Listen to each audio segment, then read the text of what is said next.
बिस्मिल्लाहिर्रहमानिर्रहीम। सबसे पहले मैं तमाम साफ़ी भाइयों बहनों का शुक्रिया अदा करता हूँ कि आप यहाँ पे तशरीफ़ लाए।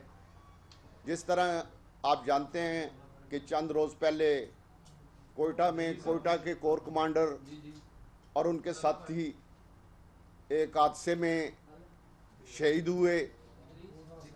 मैं उनको खराज तहसीन पेश करता हूँ और अल्लाह ताला से दुआ गो हूँ कि अल्लाह ताला उनको जन्नतुल फिरदौस में जगह दे, उनके दर्जात बुलंद करे और उनके लवाकीन जो हैं उनसे पूरी कौम उनके साथ खड़ी है, पूरी कौम और फ़ौज पाकिस्तान के साथ खड़ी है और पूरी कौम उन शहीदों के गम में सोगवार है और पूरी कौम दुआ गो है कि अल्लाह ताला उनके दर्जात बुलंद करे और उनको जन्नत में जगह दे।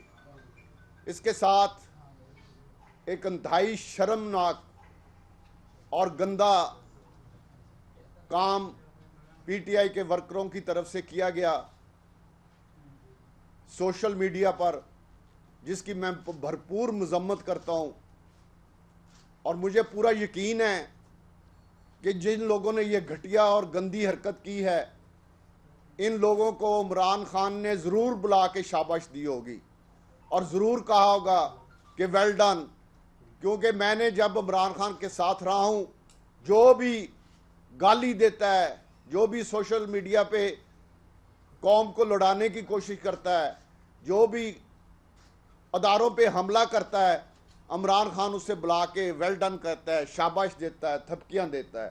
तो इमरान खान से मैं ये कहना चाहूँगा कि खुदा के लिए जिंदा लोगों को तो तुम बख्शने के लिए तैयार नहीं, लेकिन जो लोग इस कौम की खातिर अपनी जानों के नजराने पेश कर रहे हैं, शहीद हो रहे हैं और इन शहदा की वजह से और अफवाज पाकिस्तान की वजह से आज हम सुख का सांस ले रहे हैं, एक आज़ाद मुल्क में ज़िंदगी गुजार रहे हैं और ये हमारी हिफाजत कर रहे हैं सरहदों पर अपनी जानों का नजराना पेश करके।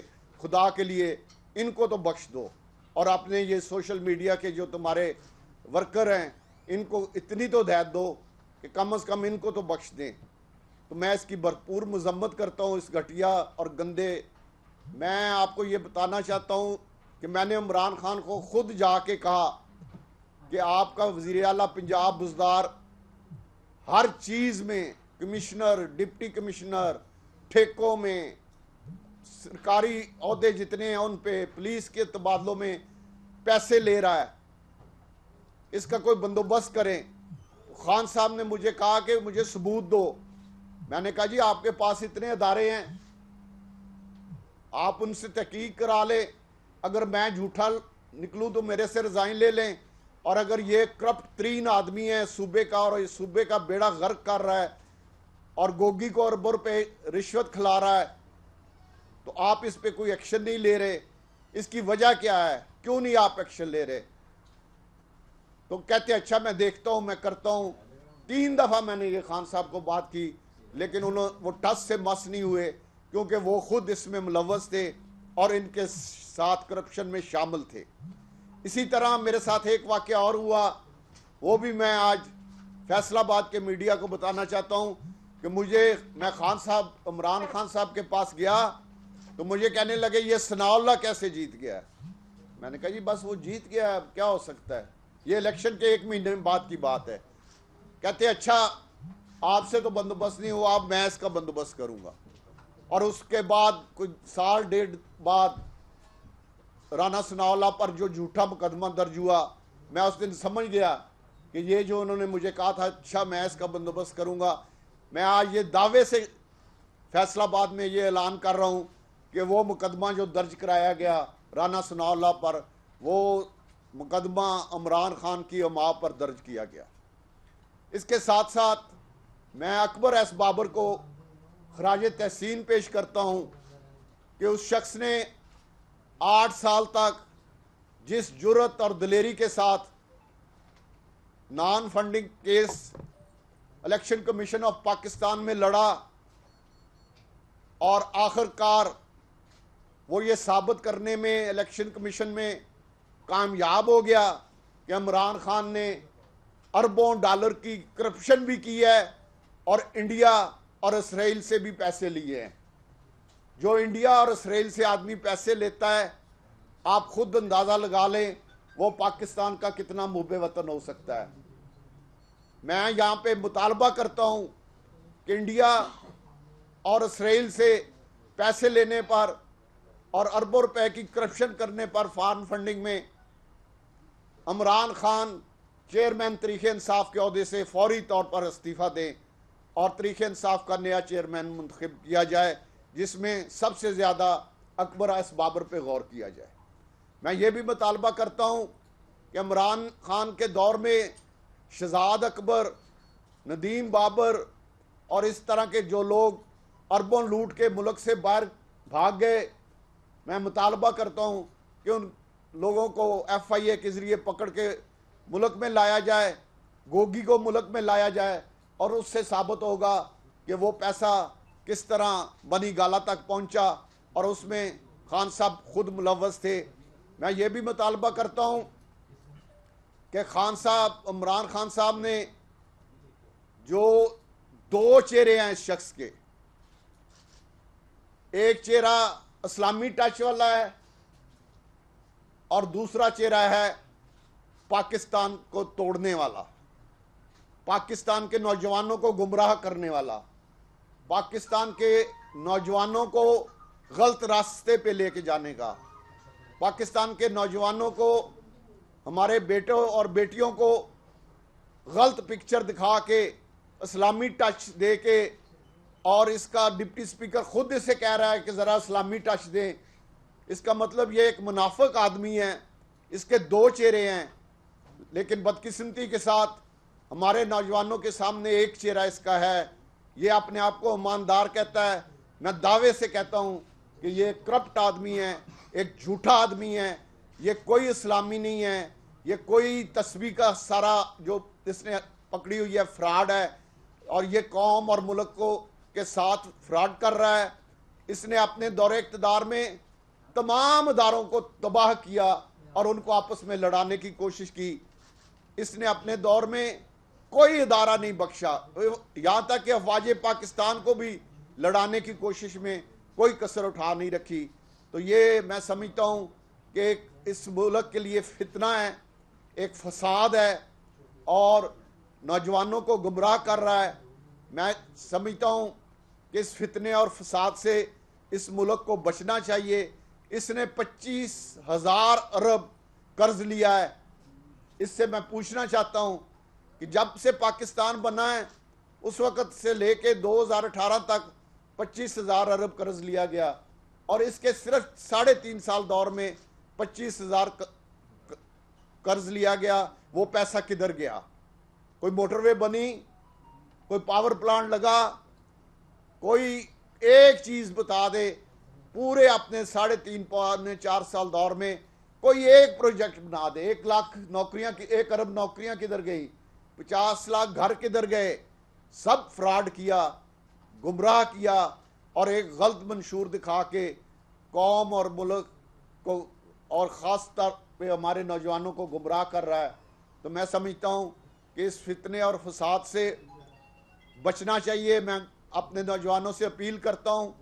इसने 13 अगस्त को भी, ये मैं आज पहले आप पूरी कौम को बता रहा हूँ और ख़ास तौर पे वज़ीर दाखिला के लब में ला रहा हूँ कि पंजाब और सरहद के तमाम सरकारी मुलाजमीन को इकट्ठा करने का मंसूबा है इसका 13 तारीख को।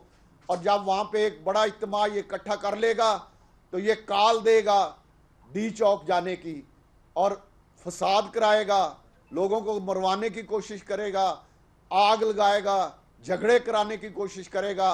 तो हुकूमत को मैं वार्न कर रहा हूँ कि इसके बारे में क़िबल अज़ वक्त पेशबंदी करें।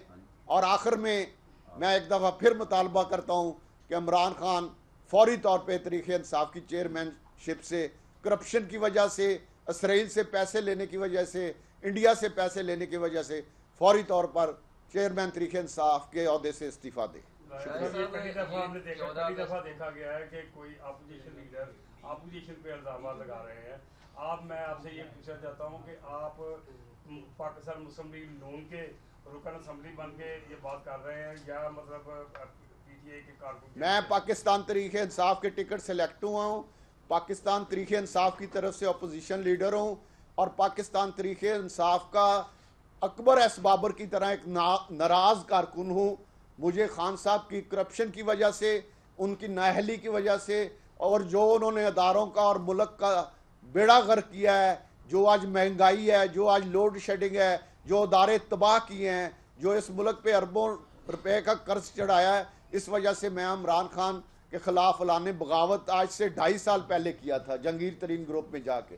तो मैं आज नहीं, अरसा दराज से ऐलान बगावत कर रहा हूँ, और मैं अकबर एस बाबर का साथी हूँ। राय साहब, 14 अगस्त को ये हकीकी आज़ादी का मंशूर लेके, अमेरिका से आज़ादी का मंशूर लेके जा रहे हैं। दूसरी तरफ हर चीज़ वायरल है, मीडिया पे भी आया है, अमेरिका से ये इमदाद इन्होंने ली है, उनके लोग केपी गवर्नमेंट की तरफ वहाँ पे आए हैं, इसको कैसे आप देखते हैं? मैं पहले अर्ज कर चुका हूँ कि ये 2 नंबर आदमी हैं।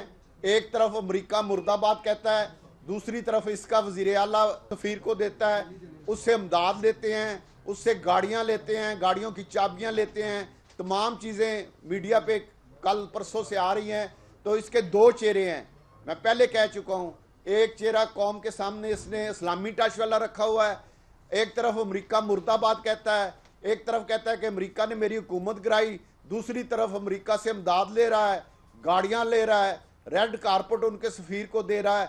ये इसकी औकात है। राजा साहब, ज़िमनी इंतखाबात के हवाले से क्या देखते हैं, कौन सी पार्टी मजबूत होगी? इंशाल्लाह ज़िमनी इलेक्शन 9 सीटों पे होंगे। आप देखेंगे कि वहाँ पे आप जो इमरान खान के करतूत समझ चुके हैं लोग, वो कभी इसको वोट नहीं अच्छा देंगे। राजा साहब, ये बताइएगा, पहले आप जहांगीर तरीन ग्रुप के थे, अभी आप कह रहे हैं कि मैंने अकबर एस बाबर का मैं साथी हूँ, तो क्या जहांगीर तरीन ग्रुप की अभी कोई जो है वो हैसियत खत्म हो चुकी है जो आपने अकबर एस बाबर को ज्वाइन कर लिया? नहीं, मैं जहांगीर तरीन साहब मेरे बड़े भाई हैं, मैं उनके साथ भी हूँ। वो भी नाराज़ हैं, अलीम खान भी नाराज़ हैं, बहुत से लोग नाराज़ हैं खान साहब के साथ। उन नाराज़ लोगों से में से एक मैं भी हूँ, और बहुत से लोग इमरान खान के साथ वो हैं जो खुद करप्ट हैं और उन्हें खान साहब की करप्शन का पता है। वो कहते हैं ठीक है, खान साहब भी खाएं, मैं उनके नाम नहीं लेना चाहता, और हम भी खाएं। एक बड़ा ग्रोह है जिन्होंने तरीके इंसाफ पे कब्जा किया हुआ है, और उन्होंने जिस तरह कियानी है उसको वजारत से हटा के पाकिस्तान का जनरल सेक्रेटरी बना दिया गया, अरबों रुपए की दवाइयों में उसमें करप्शन की। उसकी एक मिसाल आपको मैं दे रहा हूँ। मुआहदे के तहत टिकट देना है, कि आप समझते हैं कि तरीके इंसाफ को आप शिकस्त दे सकेंगे?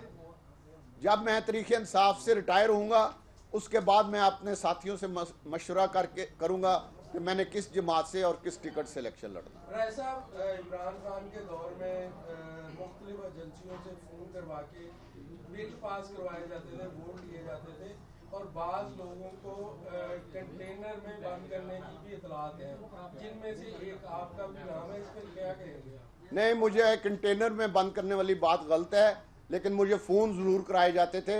बल्कि मैं नाराज़ था एक मौके पे, तो मेरे पास स्पीकर असद कैसर आज जिंदा हैं, आप उनसे पूछ सकते हैं कि वो लॉजिस में मेरे कमरे में आए और 3 घंटे मुझे बैठ के उन्होंने कहा कि एक दफ़ा आप इमरान खान, मैंने कहा जी आप सिर्फ इतना कह दें कि इमरान खान करप्ट नहीं तो मैं अभी राज़ी हो जाता हूँ, आपके साथ उठ के चलता हूँ। लेकिन उन्होंने कहा मैं ये नहीं कहता, मैं आपको ये कहता हूँ कि आप मेरी खातर आज असम्बली में चलें, मेरा लिहाज कर लें, मैं स्पीकर हूँ, आपसे बड़ा हूँ।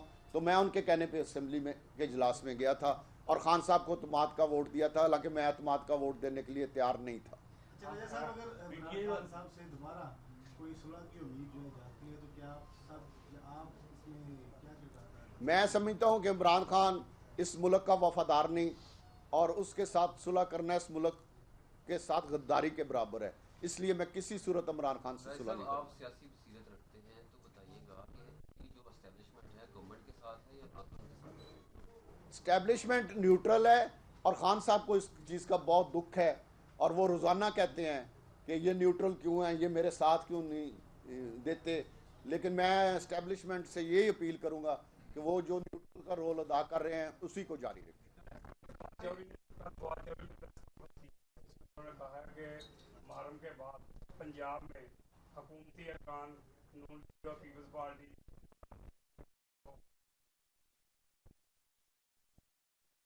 के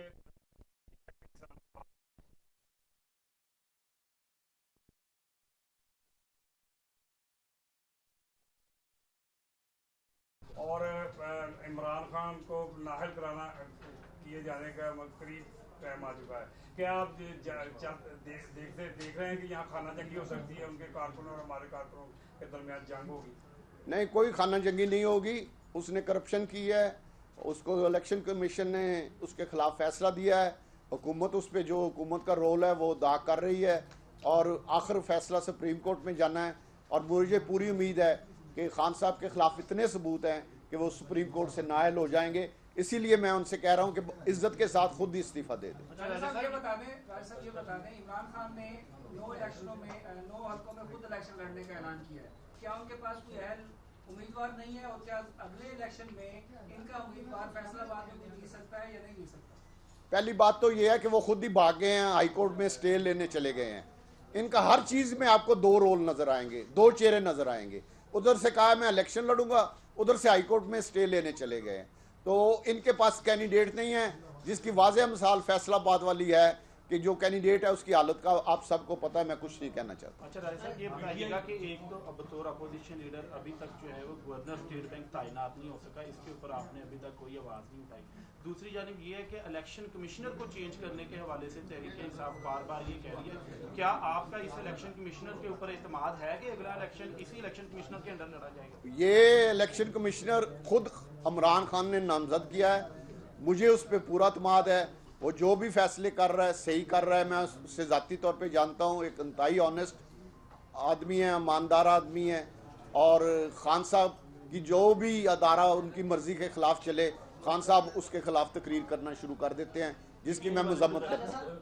पीटीआई वाले जो रेफरेंस ला रहे हैं इलेक्शन कमीशन के खिलाफ, उस बारे में आप क्या कहें? मैं समझता हूँ उसकी कोई कानूनी हैसियत नहीं है। ये आईनी मुद्दत अपनी पूरी करेंगे। राजा साहब, जैसा कि आप इमरान खान के पहले साथी रहे और आज आपने बड़े बड़े इंकशाफात किए हैं कि वो मुनाफिक है, झूठा है, उसके 2 चेहरे हैं, आप क्या समझते हैं आपका ये जो बयानिया है ये अवाम इससे काफ़ी हद तक मुतफिक हो सकेगी या नहीं? देखें, जो लोग इस मुल्क के मुबे वतन हैं और जो शऊर रखते हैं वो तो मेरा ख्याल इससे मुतफिक होंगे, लेकिन जो जज्बाती लोग हैं उनसे मैं अपील करता हूं कि खुदा के लिए एक इस आदमी के 2 चेहरों को पहचानें। Thank you very much.